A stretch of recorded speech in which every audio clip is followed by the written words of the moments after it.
आज की वीडियो में हम डिस्कस करेंगे मैथमेटिकल फिजिक्स से न्यूमेरिकल प्रॉब्लम को, जो कि CSIR नेट जून 2024 में पूछी गई है।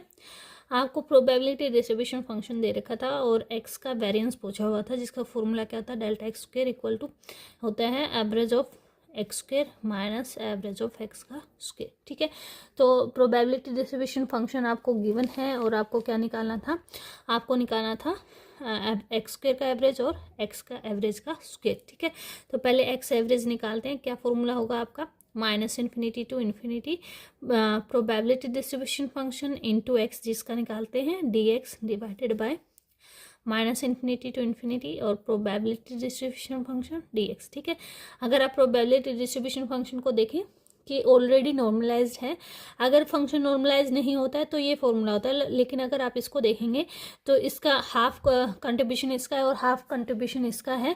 तो यहाँ पे ये देखेंगे कि फंक्शन जो है ऑलरेडी नॉर्मलाइज्ड है। तो देखिए, ये सॉल्व करके भी देख सकते हैं। तो ये सॉल्यूशन देखिए क्या आता है, minus infinity to infinity x पे अगर आप पी एक्स की वैल्यू पुट करें तो वो वैल्यू क्या हो जाएगी, 1/2 this term is delta x minus a plus delta x plus a. ठीक है, ये टर्म आ गई divided by minus infinity to infinity 1/2 बाहर लिख लिया, this term is delta x minus a plus delta x plus a और d x. ठीक है, इसको आप सोल्व कर सकते हैं। This term is 1/2 integration minus infinity to infinity x delta x minus a plus में आ जाएगा आपका 1/2 integration minus infinity to infinity x delta x plus a d x divided by 1/2 integration minus infinity to infinity delta x minus a d x और plus 1/2 minus infinity to infinity delta x plus a और into D x. ठीक है, अब ये दोनों ही case में ये term आपकी क्या जाती है, एक फाइनाइट वैल्यू देगी, क्योंकि एक्स इक्वल टू ए पे ये जो है फाइनाइट वैल्यू देगा, ये x equal to minus a पे 1 वैल्यू देगा।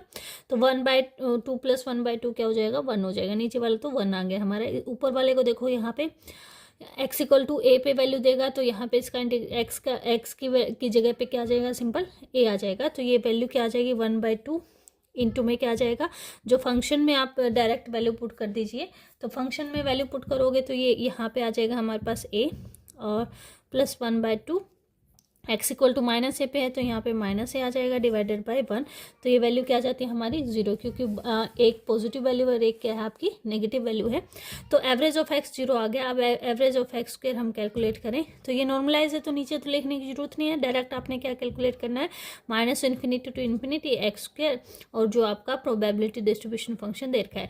नीचे लिखने की जरूरत नहीं है, क्योंकि ये टर्म को आप लिखोगे तो ऑलरेडी नॉर्मलाइज है, 1 वैल्यू आएगा, तो उसको ना लिखो तो एक ही बात है। ठीक है, ये अगर सोल्व करें तो ये आ जाएगा minus infinity to infinity x square 1/2 probability distribution function x delta x minus a plus delta x plus a और डी एक्स। ठीक है, इसको सोल्व कर लीजिए, ये आ गया 1/2।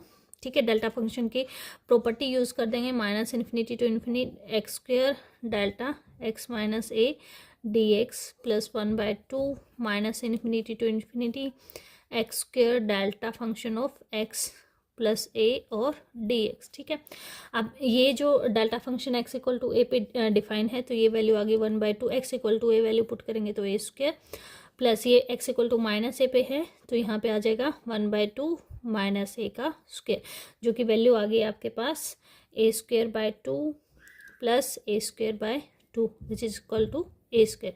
तो जो यहाँ पे वैल्यू अगर हम पुट करें, जो अभी हमने कैलकुलेट की है वेरिएंस निकालने के लिए, एक्स स्क्वायर की वैल्यू आई हमारे पास a square minus average of x की वैल्यू आई है 0, तो ये कितना आ गया, variance is equal to a square. तो ऑप्शन ए आपका जो यहाँ पे है करेक्ट ऑप्शन हो जाएगा।